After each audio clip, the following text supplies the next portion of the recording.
Em preto e branco, imagens que remetem a cientistas, vírus e manchetes. Campanha contra a AIDS atinge mais de 5.000 pessoas. Casos de AIDS crescem 100% no último ano em Cascavel. Vítimas da AIDS são homenageadas com flores. Dobra o número de casos na região. Entidades combatem a AIDS. AIDS castiga mais que grandes guerras. Direção e roteiro César Pilate. Produção Ederson Bastiani. Realização Bastiani Filmes. Coração partido com laço vermelho é unido por mãos de mulher e de criança. A mão da mulher acolhe a da criança. Título: Unidos pela Vida. Logo Bastiani Filmes e barra dos órgãos apoiadores. Jovem narrador em destaque. No início dos anos 90, o Grupo Pela Vida emergiu como um símbolo de coragem e solidariedade aos doentes de AIDS em todo o Brasil. Usa óculos. Em uma época marcada pelo medo e pela perda, em Cascavel isso não foi diferente. E camisa azul. Lutando para estender apoio a todos que enfrentavam o diagnóstico de AIDS, Laço vermelho na com tela. eventos de conscientização e campanhas impactantes, eles levaram esperança a muitos que se sentiam isolados. Nesse documentário nós vamos mostrar depoimentos de pessoas que viveram cada instante em uma época onde quase tudo era desconhecido. Tema: como era na época? Doutora Lilimar Mori, secretária da Saúde do Paraná. A doença AIDS, que na época nem tinha esse nome... Está sentada, é loira e grisalha. Foi uma doença chamada inusitada, um agravo ou um evento inusitado. Inusitado porque não era conhecido. Em 1975, o Ministério da Saúde determinou que no Brasil nós tivéssemos a informação que se chama notificação obrigatória de algumas doenças. Doenças que têm que ser controladas porque elas afetam a população. Não um caso só, elas afetam de uma forma maior. Então sarampo, poliomielite, difteria eram doenças bastante graves na nossa população e para que houvesse um controle, foi criado um sistema nacional de vigilância dessas doenças com a notificação de casos desde suspeitos. Por que eu estou falando isso? Porque na esteira desses casos suspeitos de doenças que deveriam ser controladas, e principalmente muitas delas tinham vacina, então eu conseguia proteger contra o sarampo, a poliomielite, a difteria, a coqueluche, mais recente meningite, etc., hepatite viral. Consultório em clínica. Isso tudo foi crescendo no Brasil no programa de imunização. Mas, além dessas doenças, nós tínhamos doenças como a tuberculose, a difteria, doenças que deveriam ser informadas, controladas e os seus contatos, os seus comunicantes familiares ou de trabalho também observados, analisados. No final de 80, na década de 80, no comecinho da década de 90, surgiu no mundo uma síndrome imunológica e, como em todo o mundo, ela começou a acontecer e ser detectada no continente europeu e América do Norte, mas ela chegou também na América do Sul e no Brasil. E quem deveria cuidar desses casos, quem deveria observar e acompanhar esses casos, além dos médicos da especialidade, era a vigilância epidemiológica. Os contatos, quando começou, qual era o estilo de vida dessa pessoa, o que ela estava apresentando e etc. Abaixa os olhos, nesse recordando. início era tudo muito vago, muito desconhecido. Então, você podia tocar na pessoa que tinha síndrome, gesticula. Você poderia conversar com ela sem máscara, sem aqueles roupões todos, né, de astronauta, você poderia ter no mesmo ambiente uma pessoa. Eram várias dúvidas e nesse momento nós começamos a ter notícias aqui no Brasil e no Paraná dos primeiros casos. E eram casos assim, nossa, mais um caso de síndrome da imunodeficiência adquirida. Adquirida porque existe a imunodeficiência própria do indivíduo que tem alguma patologia ligada à questão genética, né? Ele é um imunodeficiência, ele não consegue fazer a defesa às doenças comuns que a gente pode fazer a defesa. E a adquirida é quando você, de uma forma diferente, não próprio do teu organismo, adquire aquele problema. E nessa situação, nós tivemos um caso, veio uma notícia do nível central, que é Curitiba, dizendo de um caso que provavelmente estava aqui em Cascavel. Nós vivemos aqui em Cascavel alguns problemas difíceis até de serem resolvidos. Dr. Jesus Viegas. Porque o HIV, o AIDS, Ginecologia e obstetrícia. era uma doença que todo mundo tinha um verdadeiro pavor. Senhor de cabelos Tinha brancos. gente que tinha medo até do contato físico com as pessoas que apresentavam positividade para o HIV. Então, o que aconteceu? Nós atendíamos num setor do Estado, Consultório que era médico. na Rua Mato Grosso, e era uma casa descaracterizada. Ninguém sabia o que era lá. Foi um tempo de muita dor, de muito sofrimento, porque nós não sabíamos nada sobre a AIDS, o que se chamava de AIDS, que na época a gente chamava de SIDA. Síndrome da imunodeficiência adquirida, acho que era esse o nome, né? Olga Bon Então Giovanni. sabia-se muito pouco. Então, além do sofrimento, primeiro o medo, muito medo. Apresentadora e jornalista. Eu lembro que nós tínhamos um local onde tomávamos café, saíamos da rádio e íamos tomar o café. Senhora de cabelos Com, castanhos. sabe aquele pingado gostoso, pãozinho, né, pão na chapa? E aí não pode mais copo de vidro, de jeito nenhum, porque pode estar contaminado. Apertar a mão, abraçar, dar beijo, mas o toque da mão, cumprimentar, tudo isso contaminava.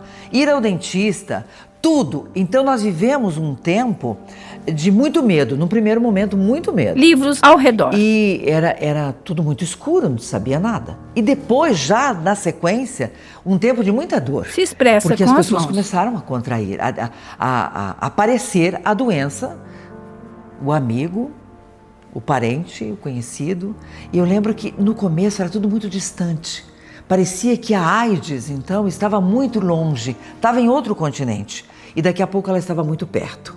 Eu lembro que um médico que eu entrevistei na ocasião, ali na década de 80, 84, por aí, ele dizia assim: haverá um tempo, e esse tempo é curto, em que todos nós teremos um relato de AIDS para falar. Ele falava, então haverá esse tempo em que você terá um amigo, Conta nos dedos. um parente, um irmão, um primo, uma vizinha, uma pessoa muito próxima, um colega de trabalho. Hoje parece tudo muito longe, mas haverá um tempo em que todos nós teremos um relato. E isso aconteceu em 10 anos. Fala expressivamente. Em 10 anos nós todos tínhamos uma história para contar sobre o HIV. Então, logo, os primeiros contatos com o HIV/AIDS que eu tive foi pelos meus ídolos, né? Cazuza, Renato Russo. Josana E Danca. logo que eu comecei a estudar na área da saúde, eu já fui me encantando por essa área de doenças infecto-parasitárias. HIV/AIDS ainda era uma doença muito misteriosa quando eu fiz minha formação. As pessoas ainda tinham receio, né? Não sabia-se direito até forma de transmissão, essa coisa toda. Cascavel tinha muito poucos casos. Ela é coordenadora. E partindo daí, a gente começou já a ver os movimentos sociais se mobilizando em busca de direitos às pessoas que eram portadoras desse vírus. E, na verdade, naquela época só tinham pessoas doentes de HIV, estavam com AIDS. Do já, Centro né? de Doenças Então, essa lembrança que eu Infecto-Parasitárias. tenho de movimentos sociais buscando atingir o direito para essas pessoas terem tratamento. O HIV chegou no Brasil em 1984. Lúcia Riquetti. Tá? Mas aqui em Cascavel e na nossa região, ele chegou mais ou menos em 1990. É enfermeira. Tá? Foram assim, os pacientes começaram a voltar dos centros maiores, contaminados com o vírus HIV e já apresentando infecções oportunistas. Mulher de cabelos curtos e escuros. Voltavam para a casa dos seus familiares. E naquela época, necessitando de internamentos e de atendimento médico. E não tinha na cidade. Área externa. Né? Para internamentos, eles iam para o hospital regional, tá? Que tinha sido inaugurado em 89. Foto aérea do hospital. Mas o atendimento ambulatorial não existia. E como a gente já participava desse Centro Regional de Especialidades, é um centro onde tinha várias especialidades, vários atendimentos, inclusive de hanseníase, né? Que também existia um certo preconceito. Então essa nossa equipe resolveu que nós iríamos começar a estudar, nós começamos a buscar informações, né? Não pela internet, porque não tinha internet naquela época, Sorri né? discreto. Mas a gente procurou informações através do Estado, através do Ministério da Saúde, e começamos a estudar e começamos a atender os pacientes. Porque assim que eles saíam do hospital, que eles tinham uma melhora no internamento, eles tinham que ser acompanhados ambulatorialmente. E nós começamos a atender esses pacientes. Tema experiência na família. Camila Matias Birk. Eu deveria ter em torno de 4, 5 anos de idade, década de 80. Professora de E yoga. eu tive catapora. E o meu tio acabou pegando a catapora e ficou muito doente por conta disso. É jovem. E foi levado ao hospital, e lá no hospital o médico já de pronto falou que ele tinha AIDS. Cabelos castanhos Ao fazer o cacheados. teste realmente foi comprovado isso. Está em um parque. E é claro que naquela época ninguém me falava exatamente o que ele tinha, mesmo porque acredito que na época também não se sabia muito o que era que ele tinha, né? Mas eu ouvia meus avós, os meus pais com a preocupação, né, com ele adoecido, muito doente. E com o passar do tempo, algumas coisas foram Olhar de estranhamento. determinantes assim para a nossa relação dentro de casa. Tema lembranças.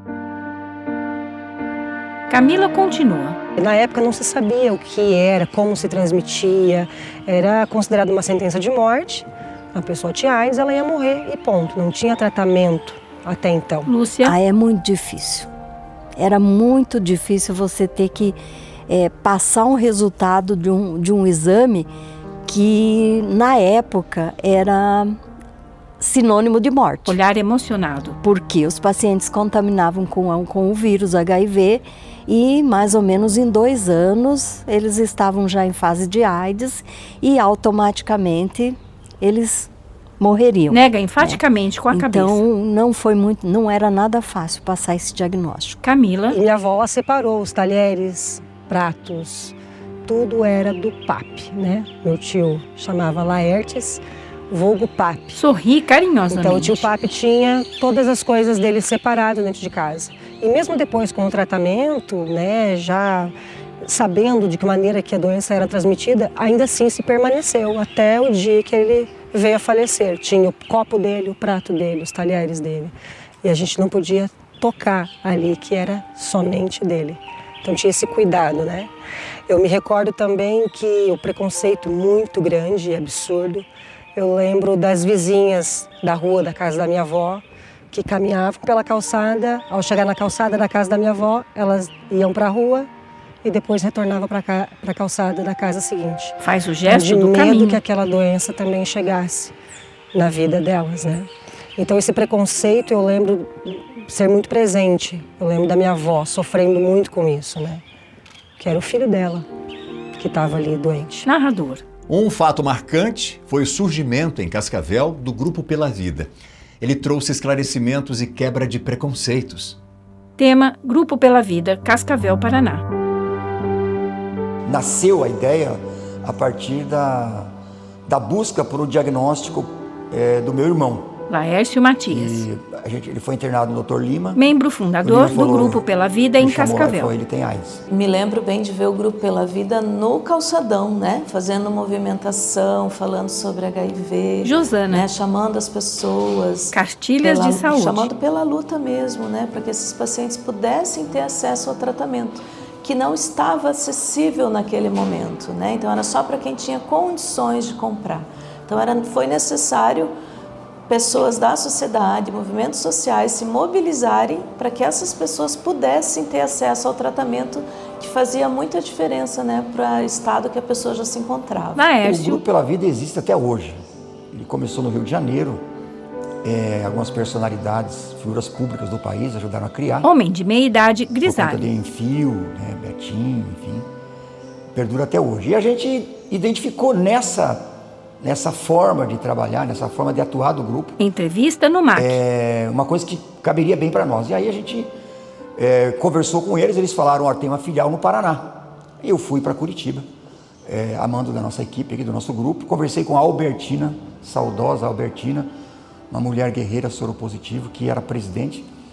E ela conversou comigo, olhou no meu olho e falou: se você Imita apontando o se dedo. comprometer de fazer o que você está me dizendo, eu disse, não vai ser diferente. Afirma com a cabeça. Então ela nos autorizou e a gente criou então o Grupo Pela Vida Cascavel. Nessa conversa em Curitiba eu voltei com a autorização na bagagem. Rosto e a gente triunfante. então veio para cá para tratar da organização, da documentação, da criação formal e do registro do Grupo Pela Vida Cascavel. Doutor Jesus. Olha, eu acho que foi um marco até dentro da nossa sociedade, porque ele veio trazer não só a esperança do atendimento, a esperança do acolhimento que aquelas pessoas precisavam, como também mostrar que eram pessoas que estavam vivendo e que continuariam vivendo. Porque nós tivemos alguns casos de alguns artistas, o mais conhecido do grupo todo é o Cazuza. Lúcia. O Grupo Pela Vida foi um apoio muito grande para a nossa equipe, porque nós tínhamos uma equipe mínima e nós tínhamos que trabalhar toda essa parte de orientação. Começamos pelos profissionais de saúde, depois nós fomos expandindo, mas o grupo era muito pequeno para poder atingir toda essa população. Então o Grupo Pela Vida foi um apoio enorme, porque daí eles começaram a fazer um trabalho de rua com profissionais de saúde, né, com a população em geral, nos auxiliando nessa orientação de prevenção, de cuidados, né? E então realmente foi um boom, né? Foi assim uma coisa muito boa na saúde, na nossa equipe. Olga. Eu lembro dessa junção de almas, de esforços, né? Olhar vibrante. Porque a gente precisava, num momento de tanta dor, de tanta ignorância, sem saber quem poderia estar contaminado amanhã, né? A gente tinha voz, porque tinha a televisão, né? O programa da televisão, o programa de rádio, e aí nós nos juntamos, profissionais liberais, profissionais de todas as áreas, tínhamos médicos, tínhamos pessoas que não tinham nada a ver com a área, enfim, jornalistas. O Laércio, eu lembro que o Laércio me procurou, junto com outras pessoas, nós precisamos nos juntar, sim. Como é que nós poderíamos falar para a sociedade, né? Como que a gente poderia chegar na sociedade e dizer assim, não é no aperto de mão, no abraço que você pega a AIDS. Não é por aí. Gesticula muito. A gente precisa de luz, precisava de dinheiro também. O coquetel, já na época, quando veio, era muito caro também. E a gente sabia que ele salvava. E hoje, quando a gente fala do AZT lá, que começou lá atrás, a gente lembra dele. Mão sobre o livro do Cazuza. A gente lembra de Cazuza outra vez. Eu estava falando sobre ele outro dia. Se lá naquela época tivéssemos o AZT, né, que foi o primeiro, agora a gente já tem outras drogas e tal, né? Mas, meu Deus do céu, ele poderia estar com a gente, né? Poderia estar aqui. Toca o livro novamente. Então, o que era o Grupo Pela Vida? Era justamente isso, pela vida. Gestos de garra. Esclarecer. Porque se nós temos um grande problema até os dias de hoje, é a ignorância, outra vez, é a falta de falar. Então esse movimento na Avenida Brasil, conscientização, nos veículos de comunicação, nas escolas. Eu lembro que eu fui falar com padres. Conta nos dedos. Vocês precisam então falar também nos sermões das igrejas. Pastores, vocês também precisam falar, porque nós precisamos conscientizar as pessoas de como é que se pega essa doença, primeiro, né? E levar um pouco de luz. E o Grupo Pela Vida foi isso, foi um levar luz à sociedade. Doutor E Jesus. esse Grupo Pela Vida veio trazer a Cascavel uma reflexão para aquelas pessoas que às vezes estigmatizavam a doença em si. Eu acho que foi um momento de pensamentos e de visão de que uma doença não pode ser o fim do mundo, não pode ser o diagnóstico da morte. Não, pelo contrário, nós temos que buscar o atendimento, nós temos que buscar a cura e, ao mesmo tempo, acolher aquelas pessoas, principalmente sabendo que HIV ou a AIDS não se pega pelo abraço, não se pega pelo contato de mão, não se pega pelo convívio. Não é assim. Hoje em dia a coisa mudou bastante. Ele sorri, doutora Lilimar. No nosso oeste do Paraná nós tivemos um grupo, nesse início, né, ainda desconhecido, que foi o Grupo Pela Vida, com pessoas de várias iniciativas e profissões e vontade de ajudar, que faziam o papel de esclarecimento. faziam, organizavam shows e etc., encontros, manifestações, mas eram pessoas da nossa comunidade, né, preocupados com a saúde da nossa população, com levar uma informação correta.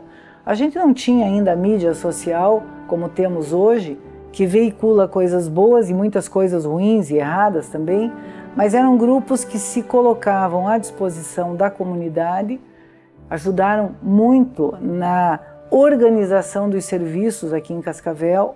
A gente tinha até o consultório de rua, né, o ambulatório de rua, para conversar com essas pessoas. E quando a comunidade se envolve, nós temos uma resposta muito mais intensa, importante. E a gente apela que não deixem de colaborar, de esclarecer, de falar, de procurar, de apoiar também essas iniciativas, que elas são necessárias. A AIDS ela só foi enfrentada e controlada, a gente não eliminou o problema, porque houve toda essa participação. E toda vez que esses grupos se inserem, a gente tem uma resposta bem melhor. Laércio. As pessoas não queriam te cumprimentar na rua, não queriam mais conviver com a família, todo mundo se afastava de medo porque não sabia como contaminava, então as pessoas eram isoladas da sociedade, então uma carga de preconceito. Como enfrentar isso?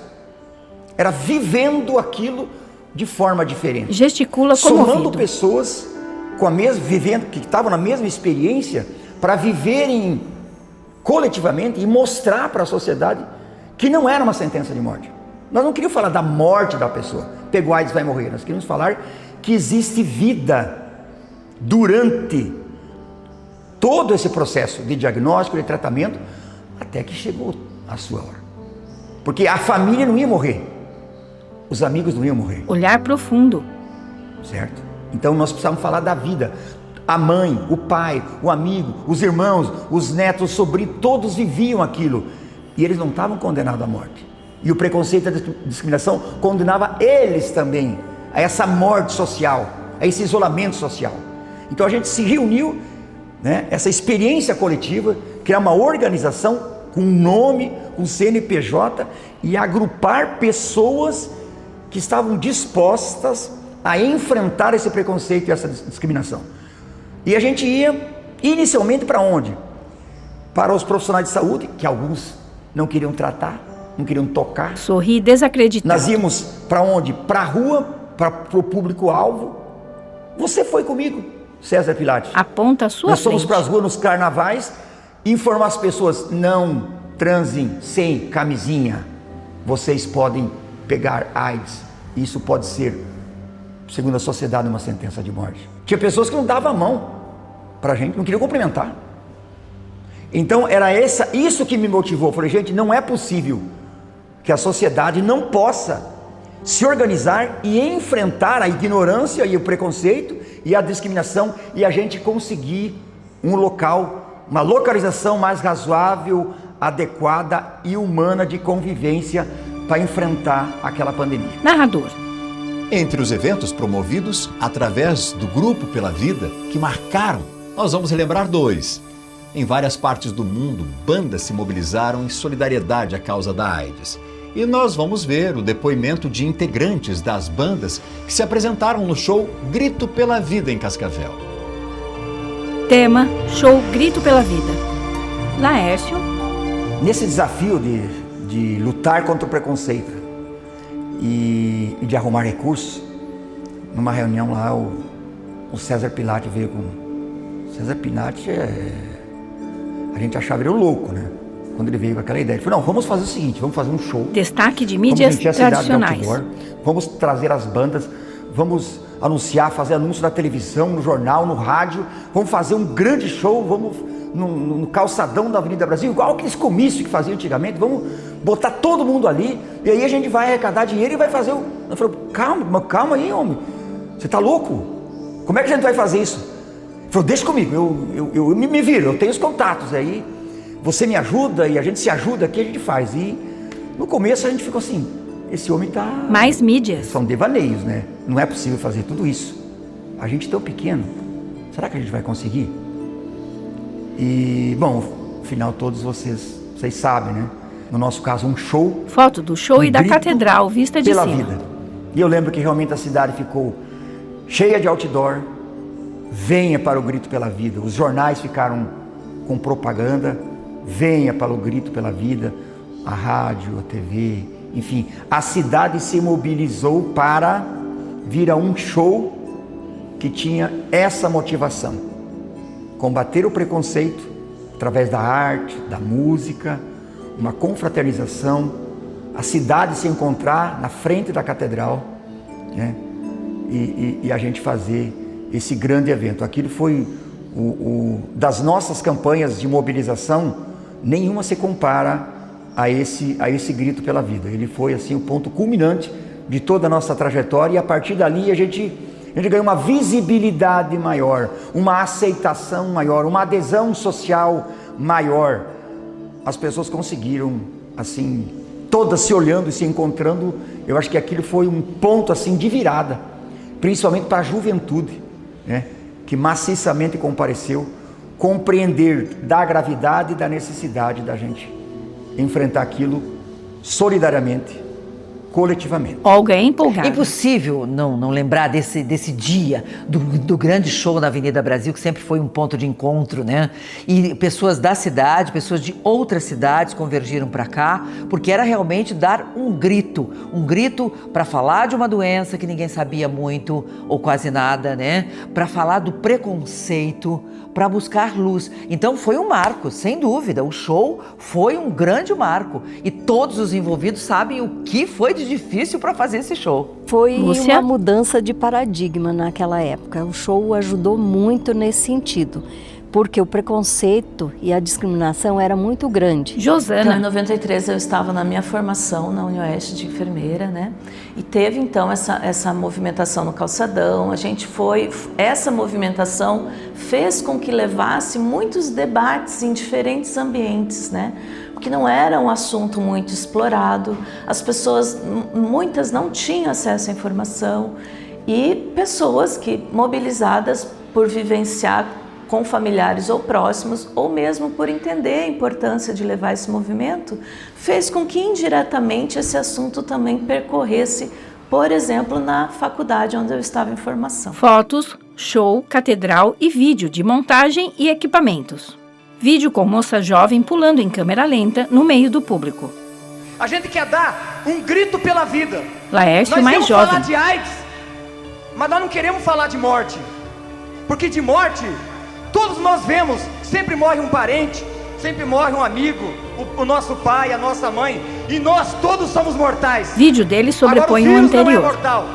E esse show não é para doente, não. Não é para doente de AIDS. Não é para quem tem o vírus de AIDS no seu sangue. Esse show, esse grito pela vida, é para você que não tem o vírus. É para você tomar consciência que você não pode pegar esse vírus, que você tem que viver, cara. Nós queremos que vocês vivam, e vivam muito bem, minha gente. Tema: Banda Inocência. Kelly Imperator, repórter sentada. Sérgio, o que vem à sua cabeça quando você volta a 3 décadas atrás No naquele CCGM.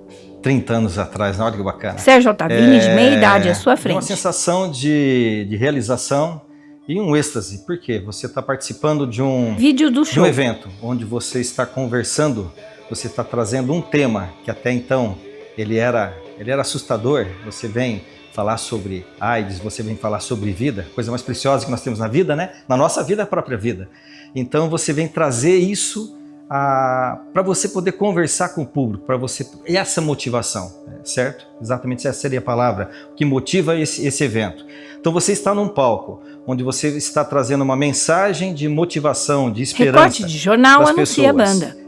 Dentro de um evento organizado, onde você vai poder cantar músicas de seus ídolos, de seus heróis, e ainda com parceiros que você estava ali, que são pessoas assim, são ícones dentro da música. Foto do show com membros da banda. Como regional e nacional.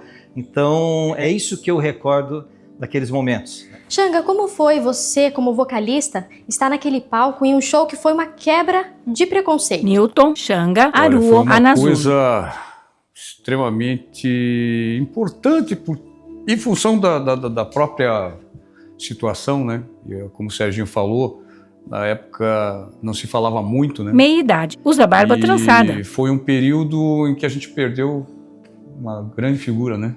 Que era o Cazuza, que simbolizava todo esse processo. Recorte de jornal anuncia tributo a Cazuza. Como eu nunca fui muito de falar, na verdade, né? Sempre fui mais quieto, mas foi uma emoção muito grande por estar participando daquele projeto.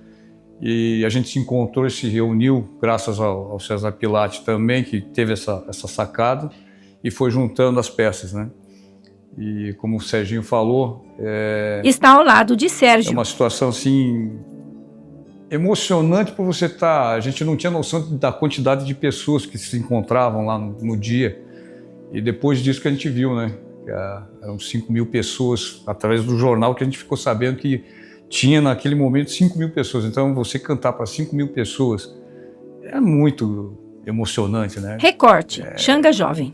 Não sei nem como expressar isso. Os três são vistos de cima. Em algum momento vocês pensaram que aquele show, aquele momento histórico de 30 anos atrás seria lembrado? Sérgio sorri. Não imaginava que isso teria essa retomada, que ele seria lembrado, e nós estaríamos aqui hoje conversando com vocês, participando de tudo isso. Sérgio em solo de guitarra. Relembrando aquilo que ocorreu há 30 anos atrás e principalmente trazendo o tema novamente, o percurso de tudo isso, tanto quando a gente fala do tema, quando nós falamos, né, de AIDS, enfim, né, de vida, e quando nós falamos mesmo das próprias nossas vidas, né? Eu acho que é a mesma coisa que o Serginho falou. É uma situação que resgatou, na verdade, vídeo Xanga um cantando. Momento que foi ímpar, né, Serginho? Eu acho que foi assim, uma coisa que ficou guardada, como ele falou, lá no arquivo morto, e que vocês resgataram isso, trouxeram para frente. Gostaria muito que não apenas eu e o Xangai estivéssemos aqui, mas sim também o Joca e o Kiko Sefrim, né? Joca e Kiko jovens. Estivessem aqui, porém o destino não quis que eles não estivessem mais aqui conosco, mas assim, é muito legal, é muito bacana poder estar participando aqui, continuando, dando na verdade uma continuidade, né? Vamos dizer assim que nós ficamos no stand-by durante 30 anos e agora voltamos para lembrar tudo aquilo que foi feito, aquilo que está sendo feito e o que precisa ser feito ainda, né? Uma fase muito importante, eu acho que tanto para mim quanto para o Serginho, para o falecido Kiko ou para o Joca, mas teve uma importância muito grande, Sorri porque satisfeito. Além de estar tocando juntos num palco, isso se externou depois disso, né? Então houve uma reunião bacana, né, Sérgio? Então acho que é mais ou menos isso, mas nunca imaginei, não. É muito bacana poder recordar isso aí. Tema: Banda Zine e Xenon. Alexandre de Araújo, Zine, em janelinha de vídeo. Olá, pessoal. Fundo Zine no jovem. No início dos anos 90, num mundo bem diferente do que é hoje, Cascavel também resolveu prestar sua colaboração no sentido de tentar esclarecer um pouco do que estava acontecendo no mundo com a chegada da AIDS. Esperamos que vocês estejam se sentindo muito bem, assim como nós estamos nos sentindo por poder estar aqui tocando e contribuindo com essa ideia forte, bacana, muito bonita. Zine fala no show. Pela vida, o primeiro movimento do interior do país a respeito da conscientização da AIDS. E foi muito bacana ter participado daquele movimento, naquele momento, né, onde vários artistas se reuniram por a convite do César, para a gente pelo menos tentar ajudar de alguma forma a sociedade a se conscientizar a respeito do que essa doença então pouco conhecida ainda era capaz de fazer. Zine na guitarra e Xenon no teclado. E realmente 3 décadas depois falar disso, poder reviver um pouco do quão importante, do quão legal foi poder ter participado desse dia, no caso o Xenon. Recorte de jornal, Zine e Xenon. Temos também uma colaboração aí junto com os demais artistas da época e que estão aí, inclusive ainda muitos deles hoje, né? E a gente tocou 3 músicas e eu lembro que estava realmente um dia onde tinha muita gente ali na catedral, na Praça da Catedral. E não tem como esquecer, né? Foi muito legal e eu tenho muito orgulho de ter podido fazer parte um pouco dessa história. grande abraço, espero que vocês continuem gostando do que está rolando hoje por aí. Fiquem bem e fiquem com Deus. Ergue a mão em despedida. Tema: Banda Ecos da Tribo. Jean, como foi ter feito parte do Grito pela Vida? Kelly Banda em palco. Pro Ecos da Tribo, na minha opinião, foi uma grande oportunidade, principalmente de ter contato com um público desse tamanho, né, de aproximadamente 5 mil pessoas. Jean Paterno. A banda surgiu lá em 1987. 4 integrantes. E até então, nós havíamos feito vários shows, mas nenhum com um público tão expressivo. Não que eu lembre, pelo menos. Vídeo da banda. E foi uma oportunidade da banda, né, contribuir com o movimento mundial. Pista lotada. Que estava disseminando uma mensagem, né, de informação, de esperança em relação a um desafio que estava ameaçando todos nós. Kelly. Serginho, naquele momento vocês eram todos jovens. O que te vem à mente quando você lembra daquele show? Bom, pro Ecos da Tribo foi, além de ser um grande momento, né? De todo mundo passando por uma situação dessa tão complicada. E a banda tem muita energia. A Ecos da Tribo sempre é uma banda que muito contagia a galera. Sérgio Ribeiro. Nós ficamos muito felizes pelo convite do César Pilate de fazer parte do Grito pela Vida, uma história marcante, né? Que eu lembro no palco, né? Vagamente. Show. Uma energia muito grande da galera, o pessoal cantando as músicas do Ecos da Tribo, que além de ser uma banda de muita verdade, com músicas próprias, a gente teve esse grande momento de fazer parte da história, né, desse grande momento que estava acontecendo no mundo inteiro, onde todo mundo estava gritando para as pessoas se cuidarem e ter um grande momento de cuidar da sua vida e do próximo. Então foi um momento muito grande, glorioso para cada um. Eu, jovem ainda, falei assim, caraca, que bom que fiz parte dessa história. Luciano, você como produtor musical e também integrante do Ecos da Tribo, foto de vocês Luciano. fecharam aquele show que foi um momento tão especial. O que te vem à mente quando você lembra daquele momento? Sempre uma alegria a gente participar de shows com uma causa nobre como essa, né? A música conecta as pessoas, a música tem várias funções, mas de conscientizar ela tem uma força muito grande. Luciano Veronese. E a causa era muito nobre. A gente poder colaborar, né, de alguma forma, sempre é muito bom. Na época, eu ainda não tinha um estúdio de gravação e de produção, mas já me interessava por produções e sempre a gente prezava para levar um melhor som, né, na organização dos eventos. Mãos em teclado. E eu acho que isso se preservou ao longo do tempo com a banda, com a Ecos da Tribo, e em função da música ter essa força muito grande, a gente procura sempre manter a essência, que é levar uma mensagem, a emoção, né? Envolver as pessoas. Então acho que a parte técnica, a parte de produção sempre está em função disso. Quanto mais a parte técnica funcionar, melhor a mensagem vai ser transmitida. Então essa era a preocupação que a gente tinha e claro que recursos mais escassos, né, nessa época, mas a gente sempre prezou por isso porque a essência deve ser levada, que é compor uma música, sentir, transmitir através do instrumento, né, e fazer com que essa música, esse sentimento chegue às pessoas e toque os corações. Eu acho que isso foi atingido na época. Ricardo, 3 décadas se passaram e vários shows em solidariedade a várias causas são vistos, são feitos. Mas naquele momento, como a música teve importância? Acho que é fundamental o envolvimento de todas as linguagens artísticas, de toda a sociedade em qualquer causa com essa expressão. Ricardo Bugarelli. No contexto de época, lá no caso do Grito pela Vida, é preciso lembrar que não havia internet, que não havia mídias sociais. E essa iniciativa do César Pilate foi corajosa, né? E a nossa gratidão por ter participado. Então, só com artistas da cidade ou da região, nós lotamos o centro de Cascavel. E aquilo foi um start para a carreira do Ecos da Tribo, foi o primeiro grande show que fizemos. Logo após, nós conseguimos expressão na cena do rock nacional.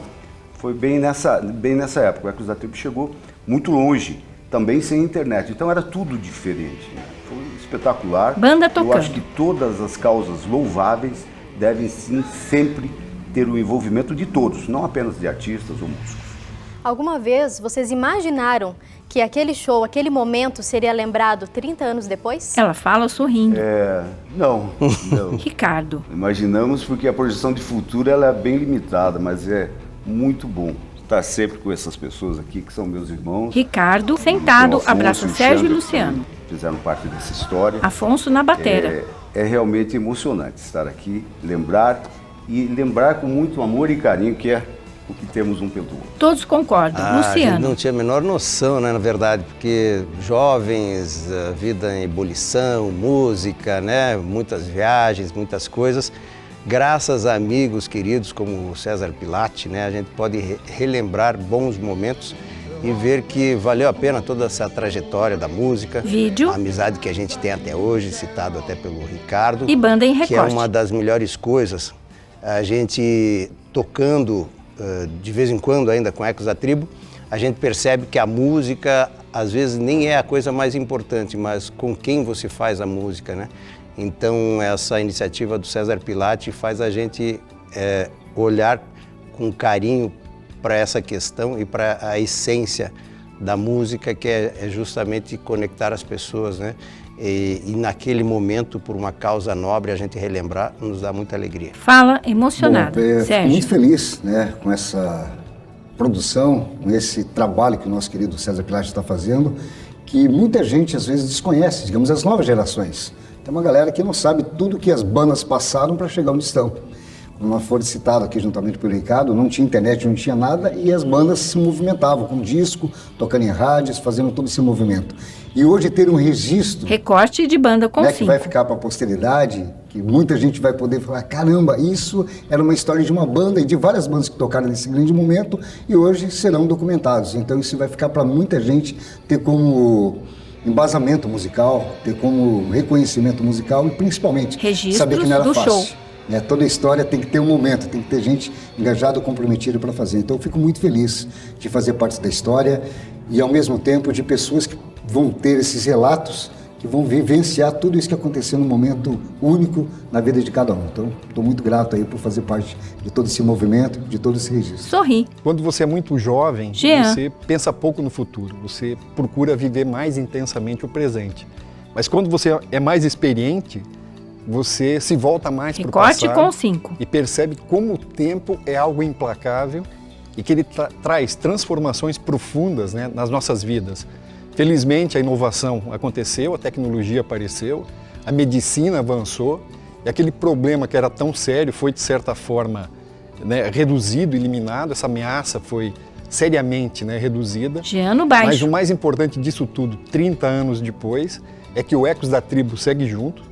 Né? Nós 4 cultivamos uma amizade que vai muito além dos palcos, nós somos irmãos de alma, na minha opinião. Com a cabeça todos concordam. E eu agradeço ao César também pela oportunidade de lá naquela época a gente poder tocar para aquele público e ajudar a passar essa mensagem que ainda hoje é lembrada. Narrador. Outra ação do Grupo Pela Vida foi a última sessão de cinema do Cine Delfim. Olga.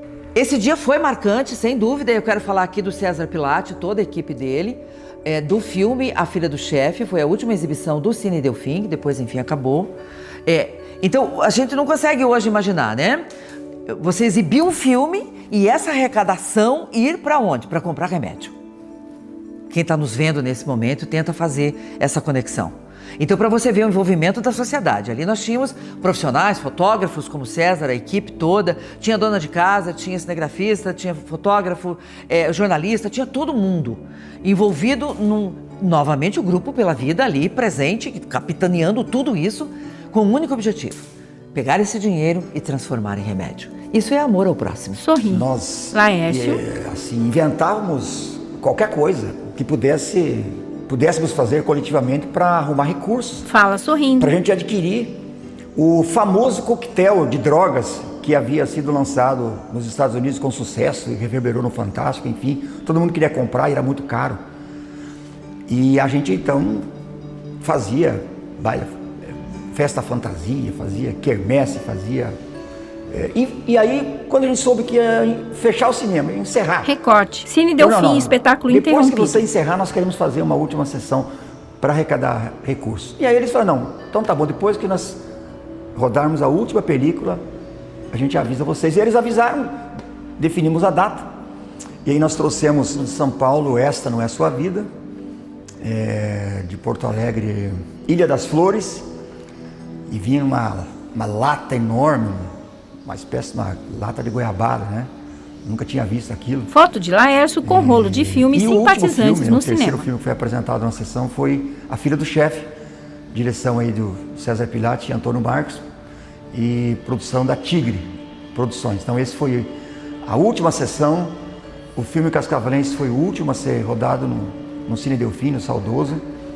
E isso foi enigmático, mas também importante para a gente arrecadar os recursos que eram importantes para comprar o coquetel para ajudar as vítimas da AIDS. Narrador. Hoje, muito tempo após a primeira notificação no Brasil de um portador do vírus HIV/AIDS, nós vamos ouvir as recomendações que nós devemos ter. Tema: prevenção. Josana fala. Em 2024, o que nós podemos falar do HIV? Ainda é uma doença que preocupa por ser causada por um vírus que traz uma doença crônica de acompanhamento diário. Expressão séria. Temos diversas formas de prevenção. Preservativo, uso de medicação, testagem com frequência. Inclusive a pessoa pode usar um autoteste, né? Então, conheceu alguém, começou a namorar, fazer os exames, utilizar o preservativo, solicitar para o seu parceiro fazer o teste. O HIV não tem cara, né? Não tem sexo, não tem idade, não tem cor. Porém, ainda é um vírus carregado de muito preconceito. E o preconceito traz desinformação. E essa desinformação faz com que as pessoas acabem se expondo. Se tiver HIV, tem tratamento, mas vai ser um remédio contínuo para o resto da vida. Vamos pensar que dá para prevenir o HIV. Então, atenção jovens aí iniciando uma vida sexual, as pessoas também com relacionamentos, se testem, chame seu parceiro, converse abertamente sobre o assunto.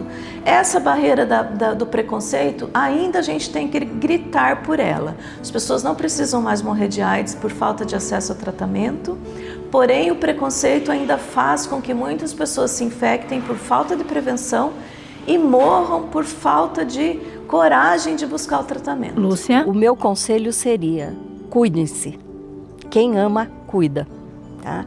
Por quê? Porque apesar dos medicamentos existentes fazem controle do HIV, mas ele ainda está presente, né? E ele ainda contamina outras pessoas. Então, realmente, o cuidar, tá? É importantíssimo. Quem ama, cuida. Laércio. A experiência que ficou, para mim é uma regra de vida, a experiência é: sempre acredite no ser humano, na humanidade, e se una com as pessoas que têm informação e disposição de auxiliar, de vir em auxílio dessas situações limites. Cascavel fez o dever de casa, né? Eu diria assim, a gente conseguiu. Eu diria que o esteio de toda essa construção do Grupo Pela Vida foram os profissionais de saúde. Não vou nominar para mim não cometer alguma gafe, que certamente eu cometerei. Mas os profissionais de saúde foram o esteio dessa construção. Eles que nos trouxeram a informação, né, que foi o sustentáculo para a gente fazer toda essa ação política e mobilização social. Mas atualmente a gente percebe que tem muitas pessoas ainda se contaminando por falta de cuidado. Porque as pessoas dizem: tem tratamento hoje. Só que o tratamento é medicamento de uso contínuo. Esse tratamento se o tratamento é de uso contínuo, essas drogas pesadas têm efeitos colaterais contínuos. Fisionomia enfática. E se tem efeitos colaterais contínuos, isso afeta sobremaneira todos os órgãos do corpo que podem ter doenças que derivem desse tipo de tratamento. Narrador. Quando nos unimos pela vida, o mundo se torna melhor. E é nesse momento que nós descobrimos que, independentemente de sexo, etnia, religião, somos todos irmãos e só sobreviveremos juntos. Fiquemos com o som da banda Ecos da Tribo, tocando 3 décadas depois do show Grito Pela Vida, em homenagem àquele evento. Viva a vida! Finaliza sorrindo. Janela de estúdio. Dentro, a banda Ecos. Fora, o operador de áudio Carlos Mota na mesa de som.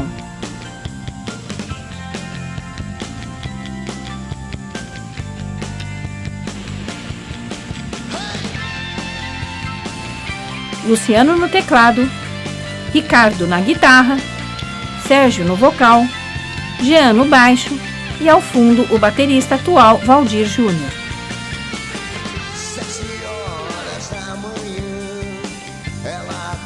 acorda pra ir à escola, saia apressada, 6 3/4, é seu sex appeal. Sua mãe sempre lhe diz, menina bem comportada. Tocam inspirados. Usa batom, nem calça jeans. Ao meio-dia ela está de volta, depois do almoço vai estudar. No quarto estudar, já não tem muito a ver. Dedicado a todas as pessoas que fizeram parte do Grupo Pela Vida. O amor sempre vence. No estúdio, Banda Ecos com Xanga no vocal.